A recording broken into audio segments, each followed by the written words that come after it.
মৃত্যু নবীজির সামনে চলে আসছে। এই নবীর না বানালে তোমারে আমারে কাউকে বানানো হতো না, নবীকে না বানালে কুল কায়নাত কিছু বানানো হতো না। নবীজির কাছে আজরাইল আসলেন, আসসালামু আলাইকুম ইয়া রাসূলুল্লাহ। নবীজি সালাম নিলেন, বললেন, আজরাইল কেন রে আমার ঘরে এসেছো? ও আল্লাহর নবী, কেন এসেছি? আল্লাহ আপনার কাছে সালাম পাঠিয়েছেন, আপনি যদি অনুমতি দেন আপনার রূহটা নেব, অনুমতি না দিলে ফেরত চলে যাব। ভাই আমার, বন্ধু আমার, একটাবার ভাবো, একটাবার চিন্তা করো।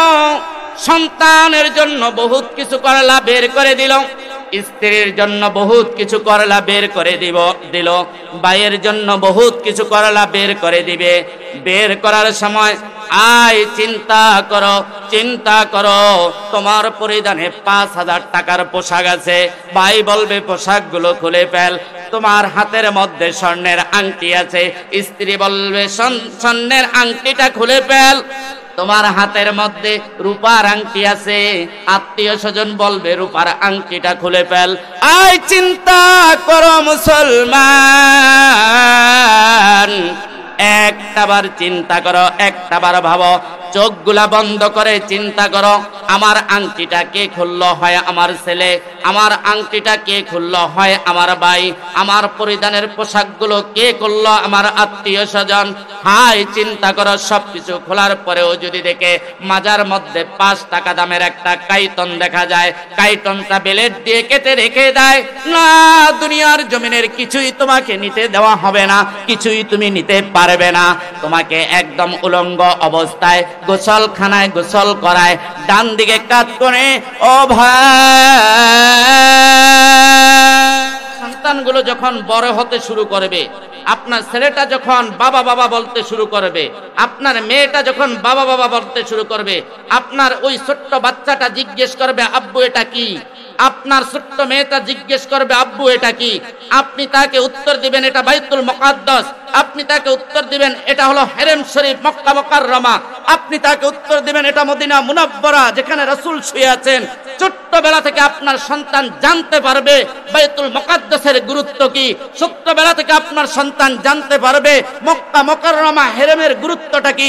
ছোট্টবেলা থেকে আপনার সন্তান জানতে পারবে মসজিদে নববীর মূল্যায়ন কত, মসজিদের নববীর মর্যাদা কত। যখন কোন জালেমেরা জুলুমের জন্য, অত্যাচারের জন্য, নির্যাতনের জন্য মুসলমানের প্রতি অত্যাচারের স্টিম রোলার চালিয়ে মুসলমানের বাইতুল মুকাদ্দাসকে ধ্বংস করতে আসবে, তখনই আপনার এই ছোট্ট ছেলেটা আশহাদু আল্লা ইলাহা ইল্লাল্লাহর সাক্ষ্য দিয়ে মসজিদকে রক্ষার জন্য নিজের জীবন উৎসর্গ করবে। পবিত্র কুরআনুল কারীমের সূরা বনী ইসরাঈল থেকে আপনাদের সামনে একটি আয়াতে কারিমা তেলাওয়াত করেছি।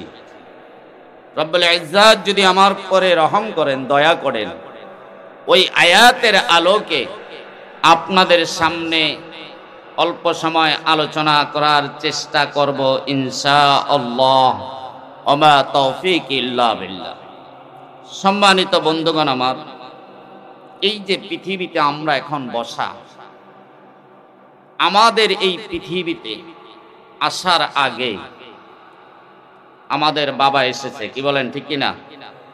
আমাদের দাদা এসেছে, আমাদের পরদাদা এসেছে। এভাবে আদম আলাইহিস সালাতু ওয়াস সালাম থেকে আমার পর্যন্ত অসংখ্য অগণিত আত্মীয় স্বজন এই পৃথিবীতে এসেছিল। আসছে কি আসে নাই?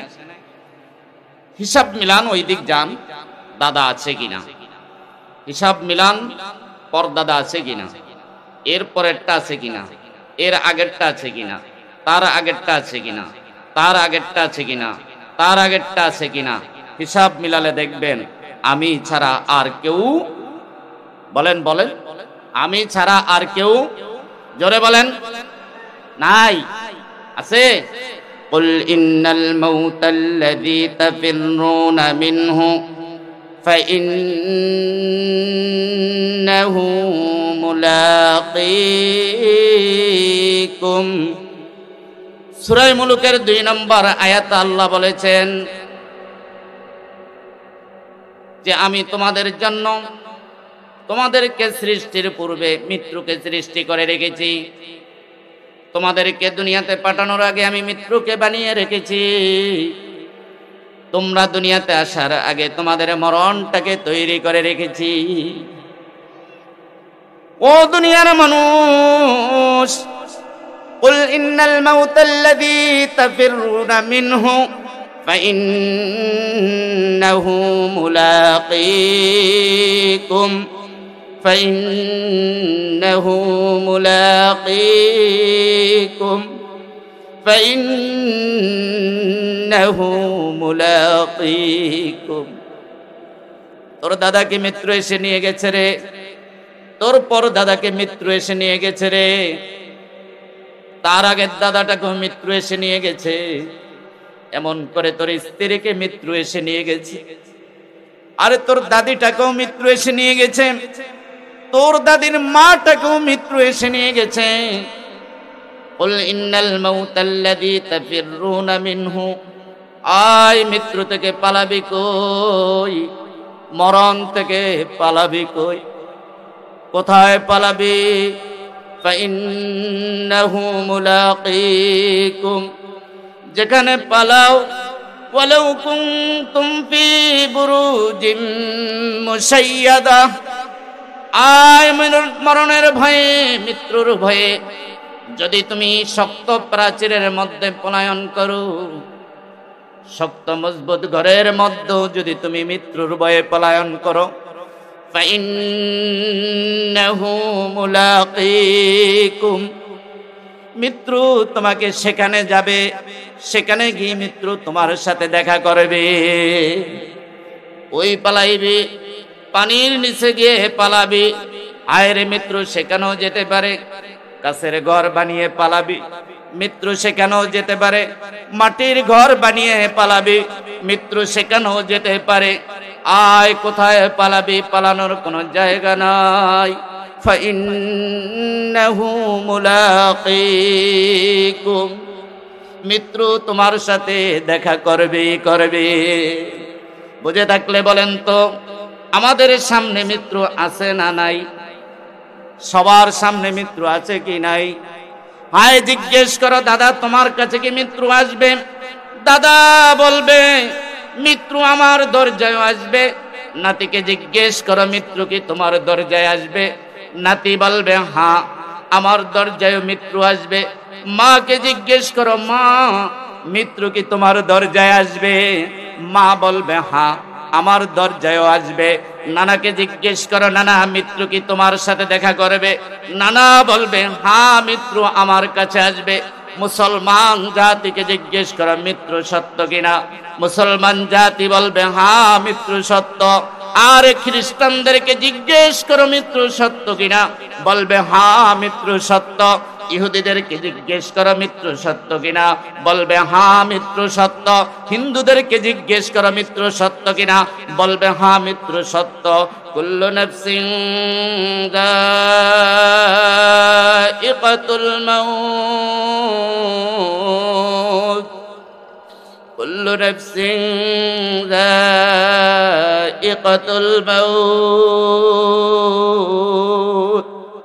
আর দুনিয়াতে জন্ম যেহেতু নিয়েছো, দুনিয়ার জমিনে যেহেতু জন্ম নিয়েছো, আজরাইলের হাত থেকে কেউ বাঁচতে পারবে না, আজরাইলের হাত থেকে কেউ রক্ষা পাবে না।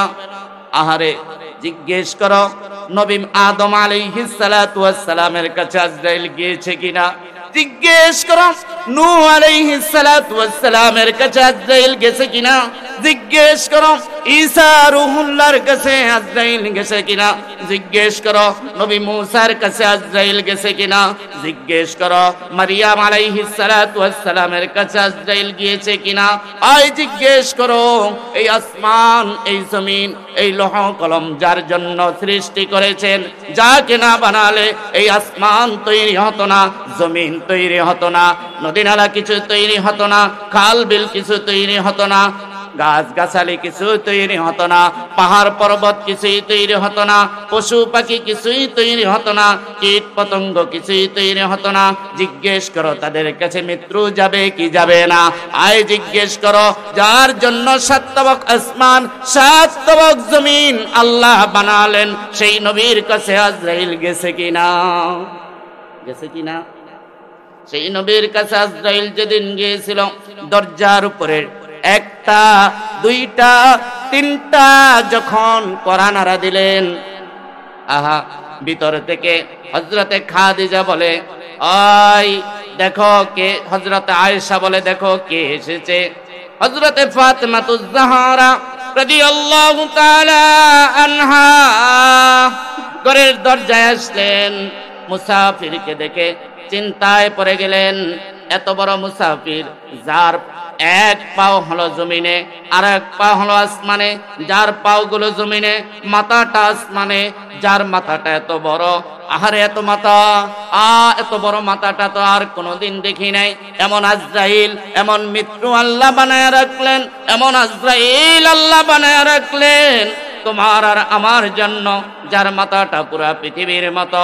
পৃথিবীর সমস্ত কুল কায়নাতের পানিগুলো যদি তার মাথার উপরে ঢেলে দেওয়া হয়, 1 ফোঁটা পানি গড়ায়া জমিনে পড়বে না। ফাতেমাতুজ জাহরা রাদিয়াল্লাহু তাআলা আনহা নবীজির কাছে দৌড়া গেলেন। ও বাবা, বাবা গো, এমন এক মুসাফির ঘরের দরজায় দেখছি, মদিনাতে তাকে কোনোদিনও দেখি নাই, মক্কাতে কোনোদিনও তাকে দেখি নাই। এত সাহাবায়ে কেরাম আমাদের ঘরের দরজায় আসতো, আমি তো সমস্ত সাহাবায়ে কেরামদেরকে ছোটবেলায় দেখলাম, এমন কোন পরিচিত সাহাবীদের চেহারা নয়। ও বাবা, কে যেন ঘরের সামনে এসেছে নতুন মুসাফিরের বেশে গো বাবা। নবীজি বললেন, ফাতেমা, এমন এক মুসাফির আমাদের ঘরের সামনে এসেছে, সেই মুসাফির ফাতেমাকে এতিম করে দিবে। এমন এক মুসাফির আমাদের ঘরের দরজায় এসেছে, সেই মুসাফির আয়েশাকে বিধবা বানিয়ে দিবে। এমন এক মুসাফির আমার ঘরের দরজায় এসেছে, এই কুল কায়নাতের কিছু আর আমাকে দেখতে দিবে না। এমন এক মুসাফির আমার ঘরের দরজায় এসেছে, সাহাবায়ে কেরামদের থেকে আমাকে আলাদা করে দিবে। ফাতেমা, দরজাটা খুলে দে। ফাতেমা দরজা খুলে আর বলে, আরে আমার বাবা আজ আমাদের মাঝ থেকে চলে যাবে, আমার বাবা আজ আমাদেরকে এতিম করে চলে যাবে। আয়েশা কাছে আজ আমাকে বিধবা করে চলে যাবে। কান্নার রোল পড়ে গেলেন, কান্না চলছে। দরজাটা খুলে দেওয়া হয়েছে, নবীজির কাছে আজরাইল চলে আসছে। فإنه ملاقيكم ثم تردون إلى عالم الغيب والشهادة। মিত্র নবীজির সামনে চলে আসছে। আই নবীর না বানালে তোমার আমার কাউকে বানানো হতো না, নবীকে না বানালে কুল কায়নাত কিছু বানানো হতো না। নবীজির কাছে আজরাইল আসলেন, আসসালামু আলাইকুম ইয়া রাসূলুল্লাহ।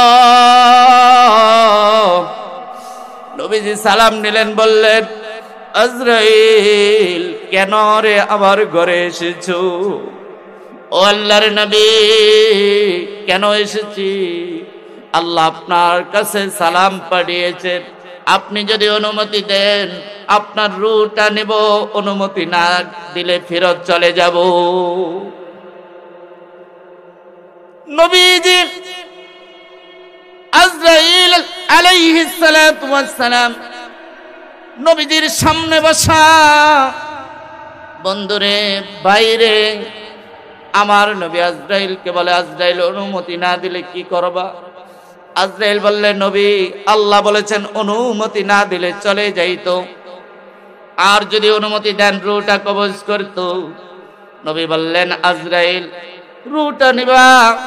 আমি তো চাই আমার বন্ধুর সাথে দেখা করতে, আমি তো চাই আমার প্রিয়র সাথে দেখা করতে। আজরাইল রূহ নেওয়ার হলে নিয়ে যাও। নবীজির রূহ মোবারক যখন কবজ শুরু করলো, রূহটা যখন নেওয়া ধরলো, নবীজি চিৎকার দিয়ে বলে আজরাইল,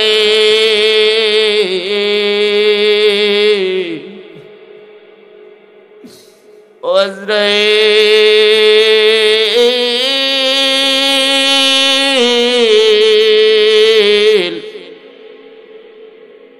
এত কষ্ট রূহ কবজের মধ্যে আমি জানতাম না, এত কষ্ট আমার বুকের উপরে উহুদ পাহাড়টা চাপিয়ে দিয়েছ। আজরাইল, আমার রূহ কবজ করতে যদি এত কষ্ট হয়, আমার গুনাহগার উম্মতের রূহ কবজ করতে কত কষ্ট দাও। আজরাইল, আমি নবী সহ্য করতে পারি না, আমার গুনাহগার উম্মত কেমনে রে সহ্য করবে। আজরাইল, আমার যে কষ্টগুলো দাও, আমার গুনাহগার উম্মতের এত কষ্ট দিও না। আমার গুনাহগার উম্মতের যদি এত কষ্ট দিয়া রূহ কবজ করো আজরাইল, আমার গুনাহগার উম্মত সইতে পারবে না।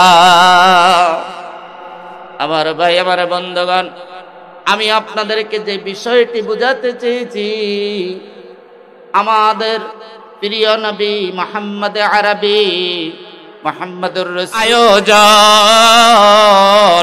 আত্মাটা বলে এত আয়োজন কেন করছো? এখন জীবিত থাকতে জিজ্ঞেস করেন এত আয়োজন কেন? উত্তর হবে আমাকে বিদায় করে দিবে। আত্মা জিজ্ঞেস করেন এই বাড়ির মধ্যে এত লোকজন কেন, এত মানুষজন কেন, এত লোক কেন? আত্মাটাকে জবাব দেওয়া হয় টেনশন করিস না, এত মানুষজন এখানে আয়োজন করছে তোর শেষ বিদায়ের পালা। ভাই আমার, বন্ধু আমার, একটাবার ভাবো, একটাবার চিন্তা করো। সন্তানের জন্য বহুত কিছু করলা, বের করে দিল। স্ত্রীর জন্য বহুত কিছু করলা, বের করে দিল। ভাইয়ের জন্য বহুত কিছু করলা, বের করে দিবে। বের করার সময় চিন্তা করো তোমার পরিধানে 5,000 টাকার পোশাক আছে। ভাই বলবে পোশাকগুলো খুলে ফেল। তোমার হাতের মধ্যে স্বর্ণের আংটি আছে, স্ত্রী বলবে স্বর্ণের আংটিটা খুলে ফেল। তোমার হাতের মধ্যে রূপার আংটি আছে, আত্মীয় স্বজন বলবে রূপার আংটিটা খুলে ফেল। চিন্তা করো মুসলমান, একটাবার চিন্তা করো, একটাবার ভাবো। চোখগুলা বন্ধ করে চিন্তা করো, আমার আংটিটা কে খুললো? হয় আমার ছেলে। আমার আংটিটা কে খুললো? হয় আমার ভাই। আমার পরিধানের পোশাকগুলো কে খুললো? আমার আত্মীয় স্বজন। চিন্তা করো, সবকিছু খোলার পরেও যদি দেখে মাজার মধ্যে 5 টাকা দামের একটা কাইটন দেখা যায়, কাইটনটা ব্লেড দিয়ে কেটে রেখে দেয়। না, দুনিয়ার জমিনের কিছুই তোমাকে নিতে দেওয়া হবে না, কিছুই তুমি নিতে পারবে না। তোমাকে একদম উলঙ্গ অবস্থায় গোসলখানায় গোসল করায়, ডান দিকে কাত করে, ও ভাই, ডান দিকে কাত করে গরম পানি ঢালে। জীবনে কোনোদিন গরম পানি শরীরের উপরে দিতে দেইনি, আজকে আমাকে গরম পানি দেয়, আমার চামড়ায় গরম লাগে বলতে পারি না। বাম দিকে কাত করে গরম পানি ঢালে বলতে পারি না। এমন এক সাবান দিয়ে গোসল করায়, জীবনে কোনোদিন দেই নাই। 100 টাকার সাবান দিয়ে গোসল করেছ, আর 200, 300, 400, 500 টাকার শ্যাম্পু মাথার মধ্যে মেখেছ। আজকে তোমাকে সেই শ্যাম্পু দিয়ে বিদায় দেয় না, আজকে তোমাকে সেই সাবান দিয়েও বিদায় দেয় না, আজকে তোমাকে সেই সেই বেশি দামি গজের কাপড় দিয়েও পাঞ্জাবি পরায় না। আজকে তোমাকে যে বিদায় দিচ্ছে মাত্র 50-60 টাকা দামের কাপড়ের গজ, আজকে যে তোমাকে বিদায় দিচ্ছে মাত্র গন্ধযুক্ত কফুর দ্বারা, আজকে তোমাকে যে বিদায় দিচ্ছে মাত্র 50 টাকা দামের আতর, আজকে তোমাকে যে বিদায় দিচ্ছে কি দিয়ে বিদায় দিচ্ছে চিন্তা করো। যাদের জন্য দুনিয়ার সব কিছু করলা তারা তোমাকে কিছুই দিচ্ছে না, মাত্র তোমাকে অল্প কিছু দিয়ে বিদায় করছে, মাত্র তোমাকে অল্প সময়ের জন্য বের করে দিতেছে। চাইছিলা তোমাকে আরো 1 ঘন্টা এখানে রাখা হোক, আত্মায় বলে কোথায় নাও, যাব না আমি কবরে, যাব না আমি কবরের দিকে। যদি আমি কবরের দিকে যাইতে হয় আমার সাথে তোমরাও যাইতে হবে। আত্মাটা সব সময় খুশি থাকে। আপনি যখন মারা যাবেন আপনার আত্মাটা অনেক খুশি। বাড়ির মধ্যে হাজারো রকমের মানুষ দেখা যায়, বাড়ির মধ্যে হাজারো রকমের পুরুষ দেখা যায়, এরা সবাই আমার কবরে যাইবে। জানাজার কাতারে যখন আপনার লাশ, জানাজার কাতারের লাশটা যখন রাখা হয়, ইমাম সাহেব যখন প্রথম তাকবীর দেয় আল্লাহু আকবার, আত্মাটা পাশে দাঁড়িয়ে জানাজার কাতারের মানুষগুলোর দিকে তাকায় আর বলে, ভাবছিলাম কবরের মধ্যে একা একা ঘুমাইব, ভাবছিলাম কবরের মধ্যে একা একা যাইব, ভাবছিলাম কবরের মধ্যে একা একা শুইব, কিন্তু আজকে দেখছি না, আমার কবরের মধ্যে আমার ভাইটাও যাবে, আমার কবরের মধ্যে আমার ভাই ভাতিজাটা যাবে, আমার কবরের মধ্যে আমার বাবাও যাবে, আমার কবরের মধ্যে আমার চাচাও যাবে। যখন আপনার লাশ কবরের দিকে নিয়ে যাওয়া হয়, আত্মাটা 2 চোখের পানি ছেড়ে দিয়ে বলে, ভাবছিলাম আমি মনে হয় কবরে যাওয়ার সময় জানাজার সব লোকগুলো আমার সাথে যাবে। আরে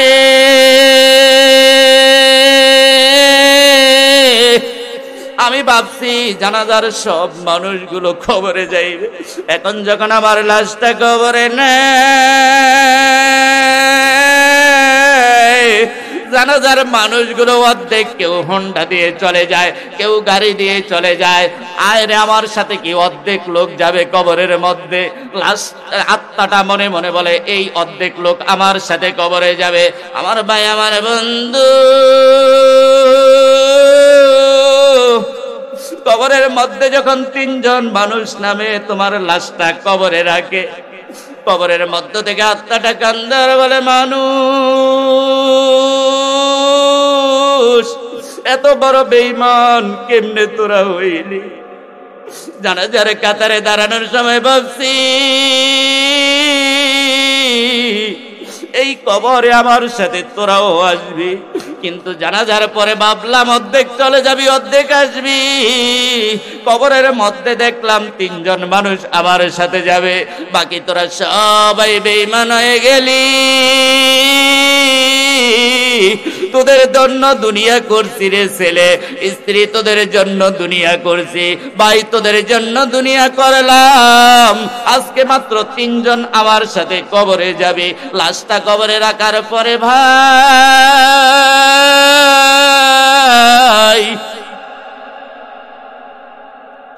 যখন বাঁশের উপরে 2 জন মানুষের পা উঠে যায়, একজন মানুষ যখন কবর থেকে উপরে উঠে যায়, আমার ভাই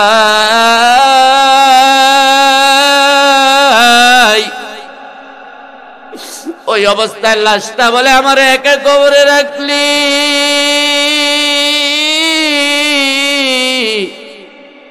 আমি এই কবরে একা কেমনে থাকবো রে। ডানের দিকে তাকায় দেখে কোনো জানালা কপটের ব্যবস্থা নাই, বামের দিকে তাকায় দেখে জানালা কপটের ব্যবস্থা নাই, উপরের দিকে তাকায় দেখে বাঁশের চাল দেখা যায়, নিচের দিকে তাকায় দেখে মাটির বিছানা দেখা যায়। কবরের মধ্য থেকে লাশটা বলে, আহারে দুনিয়ার জন্য এত পাগল ছিলাম, আজকে আমার এই অন্ধকার কবরে আমার কেউ নাই। জিজ্ঞেস করি মুসলমান বলো, যেই দিন অন্ধকার কবরে তোমার আমার কেউ থাকবে না, সেই দিন তোমার আমার কবরে তোমার আমার বন্ধু হবে কে? জোরে বলেন কে? আল্লাহ হবেন আমাদের বন্ধু। বন্ধুগণ আমার, এই জন্য মৃত্যু যেহেতু আমাদের সাথে দেখা করবে, সাক্ষাৎ করবে, মৃত্যু যেহেতু আমাদের রূহটাকে নিয়ে যাবে, আমাদের রূহটা যেহেতু এই দুনিয়া থেকে আল্লাহ ইল্লিয়িন অথবা সিজ্জিনে নিয়ে যাবে, মৃত্যুর পরে আমার কবর হবে প্রথম ঘাটি।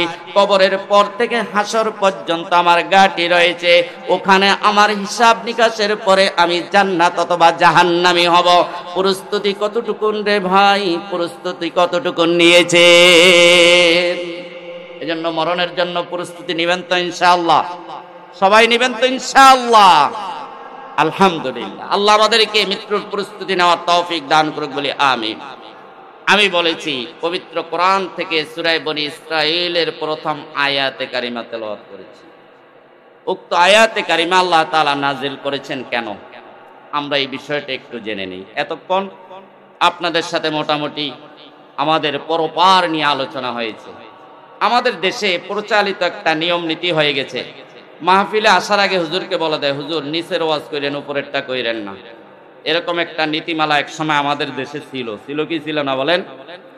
হুজুর ওয়াজ করবেন তো কোরআন শরীফের মধ্য থেকে কবরের যত আয়াত আছে এগুলো, কবরে গেলে কি কি হইব এগুলো, কিন্তু কি কি কাজ করলে কি হবে, এই কি করলে হবে, আমার কোন শাস্তিটা হবে, এটা বলতে দেওয়া হইতো না।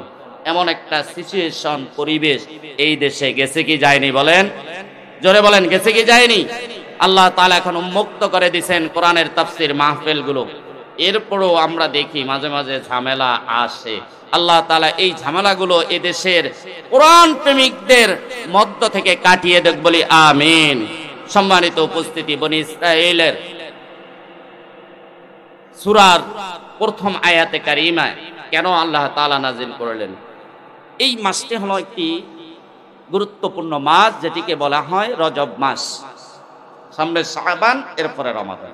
আমি মেরাজ নিয়ে আলোচনার বিষয়বস্তু আমার নাই, কিন্তু এই আয়াতের উপরে আলোচনা করার ইচ্ছে আমি পোষণ করেছি। আল্লাহ তাআলা কেন নাজিল করলেন?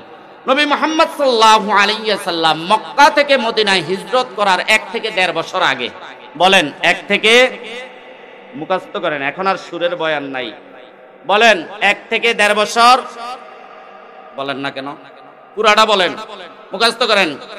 মদিনায় হিজরতের 1 থেকে 1.5 বছর আগে আল্লাহর হাবিব সাল্লাল্লাহু আলাইহি ওয়াসাল্লামকে আল্লাহ তাআলা বন্ধুর সাথে বন্ধুর মোলাকাতের ব্যবস্থা করেছেন। সুবহানাল্লাহ, আর জোরে সুবহানাল্লাহ। রাসূল করিম সাল্লাল্লাহু আলাইহি ওয়াসাল্লাম আল্লাহ তাআলার সান্নিধ্য লাভের জন্য, সাক্ষাতের জন্য আল্লাহ তাআলা স্বয়ং নিজেই জিবরাইল আলাইহিস সালাতু ওয়াস সালামের মাধ্যমে একটি বাহন পাঠিয়ে দিলেন, যার নাম হলো বুরাক। এই বাহনটি গাড়ি না, এই বাহনটি যে কোনো পশু। যেহেতু হাদিস শরীফে এসেছে নবী করিম সাল্লাল্লাহু আলাইহি সাল্লাম এই বাহনটি দিয়ে মক্কা থেকে বাইতুল মুকাদ্দাস, বর্তমান ফিলিস্তিনের বাইতুল মুকাদ্দাসে গিয়ে একটি খুঁটির সাথে এটাকে বেঁধে রেখেছে। তাহলে বলেন, বেঁধে রাখতে হয় গরু, ছাগল, মহিষ, ঘোড়া, গাধা, উট, এগুলো কি বেঁধে রাখতে হয় না? কি বলেন, বেঁধে রাখতে হয় না? তার মানে এরকম কোন পশু যার নাম হলো বুরাক, এই বুরাক আল্লাহ তাআলা নবী করিম সাল্লাল্লাহু আলাইহি সাল্লামের জন্য মক্কা মুকাররমায় পাঠিয়ে দিয়েছেন আল্লাহর সাথে দেখা করার জন্য। সুবহানাল্লাহ। রাসূল সাল্লাল্লাহু আলাইহি সাল্লাম যখন সেই মেরাজের রাতে আল্লাহর সাথে সাক্ষাৎ লাভ করে দুনিয়াতে আসলেন, আর আল্লাহর রাসূলের এই মেরাজের ঘটনা আল্লাহর রাসূল সাহাবায়ে কেরামদের মাঝে বলতে লাগলেন। কাফেরেরা তখন এই ঘটনাটিকে ঠাট্টা বিদ্রূপ করতে শুরু করলো। নাউজুবিল্লাহ। এই প্রেক্ষাপটে আল্লাহ তাআলা পবিত্র কোরআনুল কারীমের এই আয়াতে কারিমা নাজিল করেছেন। সুবহানাল্লাযী আসরা বিআবদিহি লাইলাম মিনাল মাসজিদিল হারাম।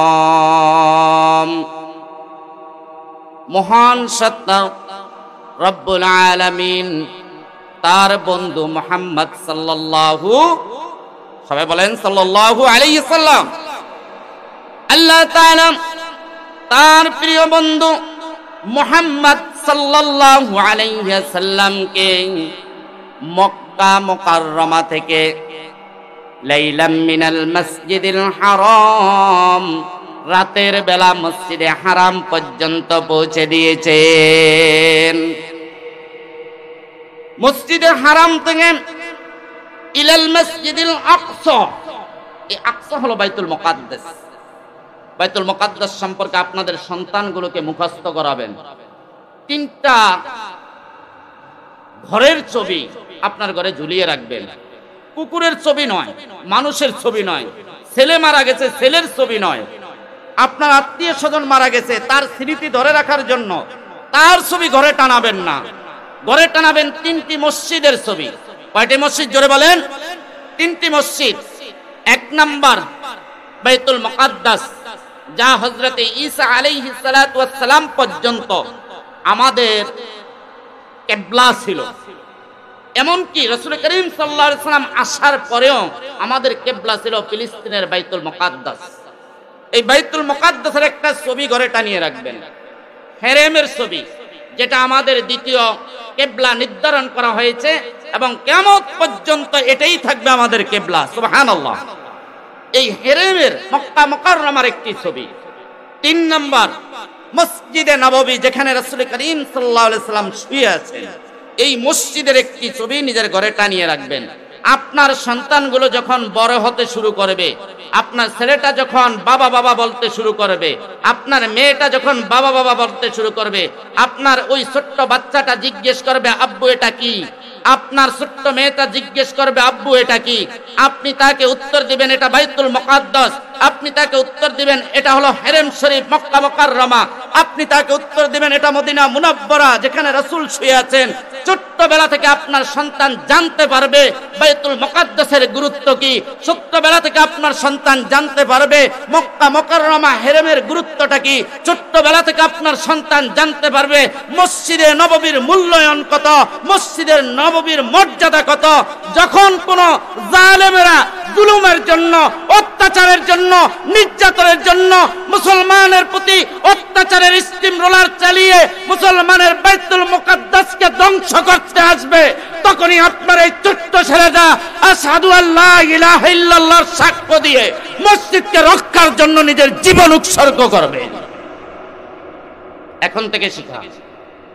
আল্লাহ তাআলা নবী সাল্লাল্লাহু আলাইহি সাল্লামকে হেরেম থেকে ইলাল মসজিদিল আকসা, মসজিদে আকসা পর্যন্ত নিলেন।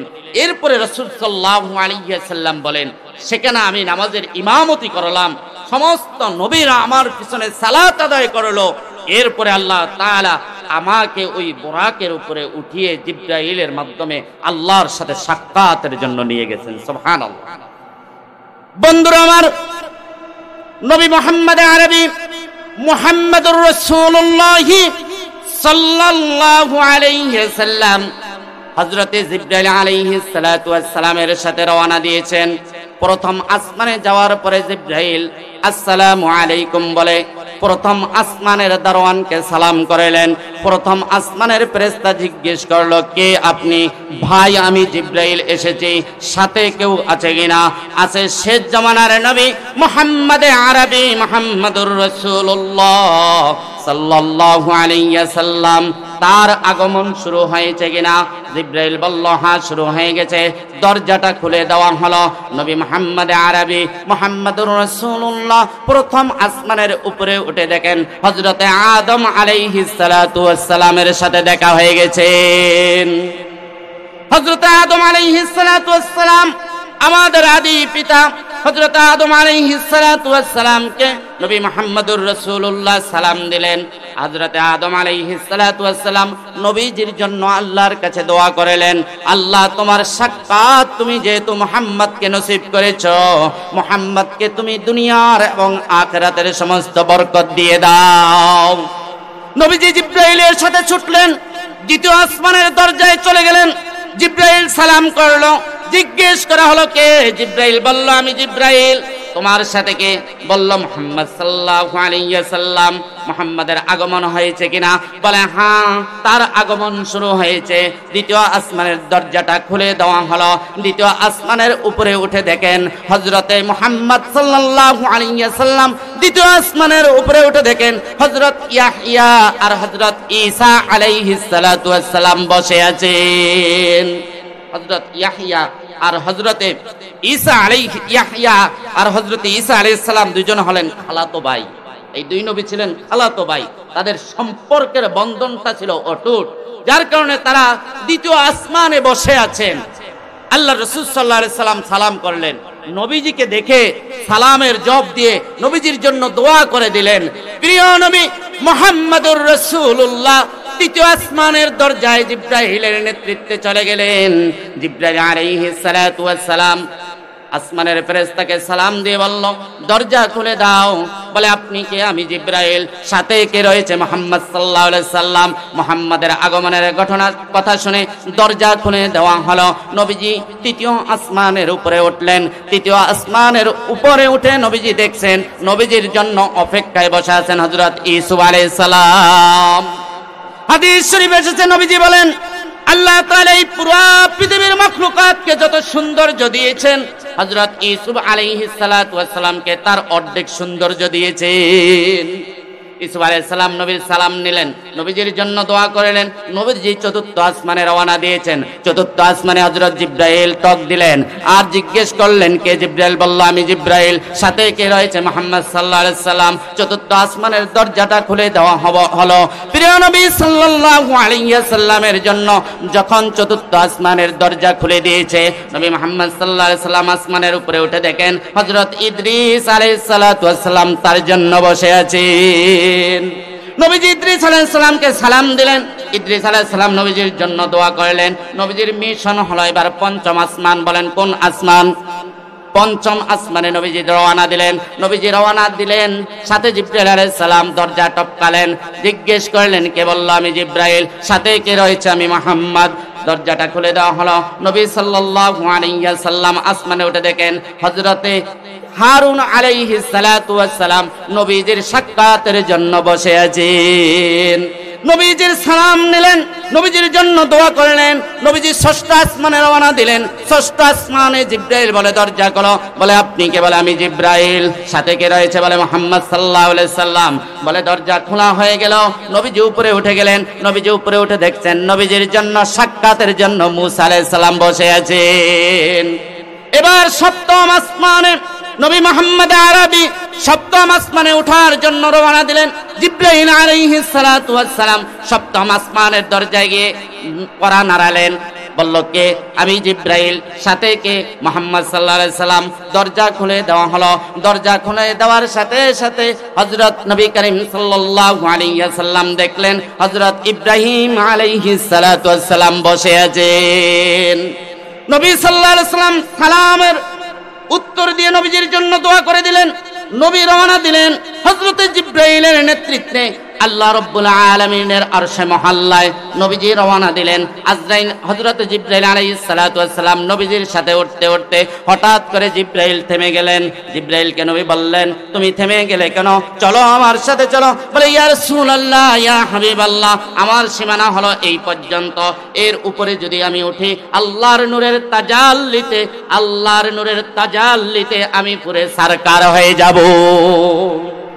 আমার সীমানায় এই পর্যন্ত, এর উপরে আমি উঠতে পারবো না। আমার বন্ধুগণ, প্রিয় নবী সাল্লাল্লাহু আলাইহি সাল্লাম তো চিনেন না, কিভাবে যাবেন? আল্লাহ রাব্বুল আলামিনের আরশে মহল্লা থেকে নবীজি যেই বরাবর আছে এই বরাবর আল্লাহ নূরের তাজাল্লির আলো এমন ভাবে ফুটিয়ে দিলেন আল্লাহর রাসূল যেন আল্লাহ পর্যন্ত পৌঁছতে কোনো বাধার বিপত্তি না হয়। সুবহানাল্লাহ। ভাই আমার বন্ধুগণ, নবীজি গেলেন আল্লাহ রাব্বুল আলামিনের কাছে। নবী সাল্লাল্লাহু আলাইহি সাল্লাম আল্লাহ তাআলার পাশে বসলেন। আল্লাহর কুদরতি হাত নবীজির পিঠের উপরে দিলেন। নবীজির উপরে আল্লাহ রাব্বুল আলামিন নবীজির উপরে সালাম বিনিময় করলেন। যেটা আমরা এখন নামাজের দ্বিতীয় রাকাতে তাশাহুদ বলে পড়ি, যেটা আমরা নামাজের শেষ রাকাতে তাশাহুদ হিসেবে পড়ি, আত্তাহিয়াতু লিল্লাহি ওয়াস সালাওয়াতু ওয়াত তাইয়্যিবাত পড়ি কি পড়ি না? এটা হলো আল্লাহর সাথে যখন আমার প্রিয় নবীর সাথে দেখা হয়েছিল, সেই দিন আল্লাহ এবং রাসূলের মধ্যে এই কথোপকথন সালাম বিনিময় হয়েছিল। আল্লাহ তাআলা নবীজিকে কি দিবেন? ওগো নবী, সব নবীর জন্য আমি কিছু না কিছু উপহার দিয়েছি, আপনার জন্য আমি একটি সুন্দর উপহার রেখে দিয়েছি। কি রেখে দিয়েছেন? আপনার জন্য আমি 50 ওয়াক্ত নামাজ রেখে দিয়েছি। এই 50 ওয়াক্ত নামাজ নিয়ে আপনি আপনার উম্মতের উপহার হিসেবে দিবেন। এখন যদি প্রশ্ন করি যে এই রাসূল আল্লাহর সাথে সাক্ষাৎ করতে গিয়ে 50 ওয়াক্ত নামাজের বিনিময়ে 5 ওয়াক্ত নামাজ নিয়ে এসেছেন, প্রশ্ন করলে উত্তর দিতে পারবেন না। মাগরিবের নামাজ কয়জন পড়ে ওয়াজ শুনতে বসেছেন? এশারের নামাজ কয়জন পড়ে ওয়াজ শুনতে বসেছেন? ওয়াজ শুনে বাড়িতে গিয়ে কয়জন ফজরের নামাজ আদায় করবেন?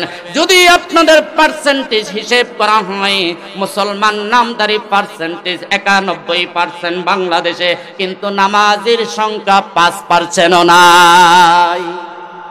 আপনার আমার নবী আল্লাহ রাব্বুল ইজ্জাতের কাছ থেকে 50 ওয়াক্ত নামাজ হাদিয়া পেলেন, উপহার পেলেন।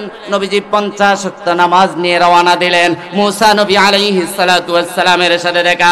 মুসা নবী বললেন, কি খবর, কি দিল আল্লাহ তাআলা আপনাকে? কি উপহার দিল বলো? বেশি কিছু দেয় না, মাত্র 50 ওয়াক্ত নামাজ দিলেন। নবী মুসা বলে, আহা মুহাম্মদ, বুঝলা না, তোমার উম্মত তো দুর্বল উম্মত হবে, তোমার উম্মত ঈমানের দিক দিয়ে দুর্বল হবে, তোমার উম্মত শারীরিক দিক দিয়ে দুর্বল হবে, গঠন প্রণালীর দিক দিয়ে খাটো হবে। সুতরাং তোমার উম্মত এই 50 ওয়াক্ত নামাজ পড়তে পারবে না। চলে যাও তোমার বন্ধুর কাছে, বন্ধুকে গিয়ে বলো, বন্ধু এতগুলা আমার উম্মত করতে পারবে না, এতগুলো আমার উম্মত পড়তে পারবে না। নবী সাল্লাল্লাহু আলাইহি সাল্লাম আল্লাহ রাব্বুল আলামিনের কাছে চলে গেলেন। আল্লাহ তাআলা 50 ওয়াক্ত থেকে 5 ওয়াক্ত নামাজ কমায়া 45 ওয়াক্ত নামাজ দিয়ে নবীজিকে পাঠিয়েছেন। এইভাবে মুসা নবীর সাথে যতবার দেখা হয়েছে, মুসা নবী বারবার আল্লাহর কাছে পাঠিয়েছেন। আল্লাহ রাব্বুল আলামিন বলেন, ওগো প্রিয় হাবিব, ওগো আমার বন্ধু, আপনার উম্মতের জন্য 50 ওয়াক্ত নামাজ নির্ধারণ করেছিলাম, কিন্তু কমাইতে কমাইতে 5 ওয়াক্ত নামাজে এনেছি। আমি আল্লাহ দিতে কম করি না, আমি আল্লাহ দিতে কম করি না, আমি আল্লাহর খাজানায় কম নাই। আপনার উম্মত যদি 1 ওয়াক্ত নামাজ পড়ে, আমি 10 ওয়াক্ত নামাজের সওয়াব দিব। এইভাবে দৈনিক যদি 50 ওয়াক্ত নামাজ পড়ে, আপনার উম্মতের জন্য আমি 50 ওয়াক্ত নামাজের সওয়াব দিয়ে দিব। তাহলে আমাদের রাসূল করিম সাল্লাল্লাহু আলাইহি সাল্লাম আমাদের জন্য উপটকন হিসাবে কি নিয়ে এসেছেন? জোরে বলেন। নামাজ। কি নিয়ে এসেছেন? আর জোরে কে কে নামাজ পড়তে রাজি? লিল্লাহি তাকবীর, লিল্লাহি তাকবীর। আল্লাহ আমাদেরকে নামাজ হিসাবে কবুল করুক, বলি আমিন। বন্ধুরা, নামাজ পড়বা না? শোনো, আমার বয়ান প্রায় শেষ পর্যায়ে। সময় নির্ধারণ করেন, 9:05, আর 10 মিনিট আছে ইনশাআল্লাহ। আমার ভাই, আমার বন্ধু, নবী সাল্লাল্লাহু আলাইহি সাল্লাম মেরাজে যাওয়ার পরে আল্লাহর কাছ থেকে 3টা হাদিয়া আমাদের জন্য নিয়ে এসেছেন। 1 নম্বরটা বলছি, বলেন কি? জোরে বলেন, আরো জোরে। জোর হলো না। আমি একলা চিল্লামু। আমি কি বলেন, এখানে বসে চা খাইছি, কফি খাইছি, তাহেরির মতো কিছু বলছি? কথা বলেন না কেন? তাহলে আপনারা কথা বলতে অসুবিধা কি? আমি তো আপনাদেরকে রাইখা পানও খাইনি, আপনারা পান খাইছেন, সুপারি খাইছেন, হাদা খাইছেন, জর্দা খাইছেন, বাকিটা বললাম না, এগুলো সব খাইছেন। তো কথা বলেন, আমার সাথে কথা বলেন। বলতে রাজি? 1 নম্বরে নবীজি আমাদের জন্য আল্লাহর কাছ থেকে হাদিয়া হিসেবে কি এনেছেন? ইস্তেজালারা কয় নাও, এইটারা চিন্তা করে আমরা হুজুর, আমাকে লাগিয়ে নামাজ আনে নাই, এরকম নাকি? শুধু আলেমদের জন্য নামাজ আনছে, আপনাদের জন্য আনে নাই? সবার জন্য। তো সবার জন্য রাসূল প্রথম উপহার হিসেবে কি এনেছেন? নামাজ। 2 নম্বর, আল্লাহ তাআলা রাসূল সাল্লাল্লাহু আলাইহি সাল্লামকে আরেকটি হাদিয়া দিয়েছেন। জানেন কি জানেন না? না জানলে আজ থেকে এই হাদিয়াটা নিয়ে নেবেন। 2 নম্বর, পবিত্র কোরআনের 2 নম্বর সূরা, সূরার নাম সূরা বাকারা। বাকারা তো গাবি। এই গাবি নামে একটি সূরা আল্লাহ তাআলা কোরআনে নাজিল করেছেন। এই কোরআনের সবশেষ 2টি আয়াত। সবশেষ কি বলেন? 2টি আয়াতের মধ্যে আল্লাহ 3টি বিষয় উল্লেখ করেছেন: দুনিয়ার কল্যাণ, আখিরাতের কল্যাণ। দুনিয়ার মুক্তি, আখিরাতের মুক্তি। কোরআনে আছে না নাই? জোরে বলেন, কোরআনে আছে না নাই? কোরআনে শুধু রাজনীতিটা নাই, না এটা নাই, তাহলে এইটা ওয়াজ করা যাইব তো? রাজনীতির ওয়াজ কোরআনে আছে তো, এটা চলবে তো? কেউ আবার রাগ করবেন নাকি? এই মিয়া হুজুর আপনার রাজনীতি করে? ঘরে বসে তেলাওয়াত করে ওই ঘরের মধ্য থেকে আল্লাহ অশান্তির আগুন উঠিয়ে নেন। এই আমল করতে রাজি আছেন তো? এটা হলো রাসূল সাল্লাল্লাহু আলাইহি সাল্লামকে আল্লাহ তাআলা 2 নম্বর হাদিয়া হিসাবে দিয়েছেন। 3 নম্বর হাদিয়া, 3 নম্বর হাদিয়া শুনবেন? বলবো? সবাই রাজি? সবাই রাজি? এই শুধু মাজালারা কয় রাজি, আমি একটু চেক করে নেই, ব্যাটারি কাদের একটু ড্যাম হয়ে গেছে। ডান পাশালারা কোন আপনারা রাজি? মাজালারা কোন আপনারা রাজি? বাম পাশালারা কোন আপনারা রাজি? একসাথে বলেন তো, সবাই রাজি? সবাই রাজি? লিল্লাহি তাকবীর। যদি বাতিলের গদিতে আগুন জ্বালাতে হয়, যদি বাতিলকে দুনিয়া থেকে বিদায় করতে হয়, যদি জাআল হক ওয়া জাহাকাল বাতিল এই আয়াতের উপরে আমল করতে হয়, কণ্ঠকে নরম রাখা যাবে না। কণ্ঠকে আল্লাহর কোরআনের জন্য অক্ষ করে দিয়ে, কণ্ঠটাকে ইসলামের জন্য অক্ষ করে দিয়ে যদি কণ্ঠ ভেঙে যায়, যদি জীবন চলে যায়, যদি আমি চলে যাই, এটাই আমার জন্য কল্যাণ। আমার ভাইয়ের চরিত্র বলেন না দে, আমার ভাইয়ের চরিত্র। এমন স্লোগান জীবনে কম দিয়েছেন আপনারা মুরব্বীরা। শেষমেশ পুরা এলাকা ঘুরে স্লোগান দিয়ে আসছেন চার দোকানের সামনে। কি খাওয়াইছে বলেন তো? দুগা মুড়ি। কি খাওয়াইছে বলেন? জোরে বলেন, কি খাওয়াইছে? মুসলমান, 3 নম্বর পুরস্কারের কথা শোনো, 3 নম্বর পুরস্কারের কথা শোনো। যেই দিন আজরাইল নবী সাল্লাল্লাহু আলাইহি সাল্লামের কাছে এসেছিলেন, তার আগে আল্লাহর রাসূলের কাছে জিবরাইল আলাইহিস সালাম এসেছিল। জিবরাইল আলাইহিস সালাতু ওয়াস সালাম এসে জিজ্ঞেস করেছিল, রাসূল কোথায় ঘুমাতে চান? জান্নাতের সামনে, আরশের সামনে, দুনিয়ার জমিনে, না জান্নাতের মধ্যে? কোথায় ঘুমাতে চান? বলে জিবরাইলকে প্রশ্ন করেছিল। জিবরাইল বলেছে, ওগো রাসূল, আল্লাহ তাআলা জিজ্ঞেস করেছে আপনি কোথায় ঘুমাতে চান মৃত্যুর উপরে। নবীজি জিজ্ঞেস করলেন, ও জিবরাইল, আমাকে আগে আমার প্রশ্নের উত্তর দাও, আমার উম্মত কোথায় ঘুমাবে? জিবরাইল উত্তর দাও, আমার উম্মত কোথায় ঘুমাবে? জান্নাতের সামনে উম্মত ঘুমালে আমি জান্নাতের সামনে ঘুমাবো, আল্লাহর আরশের সামনে আমার উম্মত ঘুমালে আমি সেখানে ঘুমাবো। আর যদি আমার উম্মত জান্নাতের মধ্যে ঘুমায়, আমি নবী জান্নাতের মধ্যে ঘুমাবো। যদি তা না হয়, আমার উম্মত কোথায় ঘুমাবে উত্তর নিয়ে আসো। আল্লাহ তাআলার কাছে জিবরাইল চলে গেলেন, ওগো আল্লাহ, রাসূল জিজ্ঞেস করেছে তার গুনাহগার উম্মত কোথায় ঘুমাবে। আল্লাহ তাআলা প্রশ্নের উত্তর পাঠিয়ে দিলেন, তার গুনাহগার উম্মতেরা জমিনে ঘুমাবে। সুবহানাল্লাহ। জিবরাইল বলল, ইয়া রাসূলুল্লাহ, গুনাহগার উম্মত জমিনে ঘুমাবে। নবীজি বললেন, আমার গুনাহগার উম্মত জমিনে ঘুমাবে আর আমি জান্নাতে ঘুমাবো। আমার গুনাহগার উম্মত জমিনে ঘুমাবে আর আমি জান্নাতের মধ্যে ঘুমাবো। আমার গুনাহগার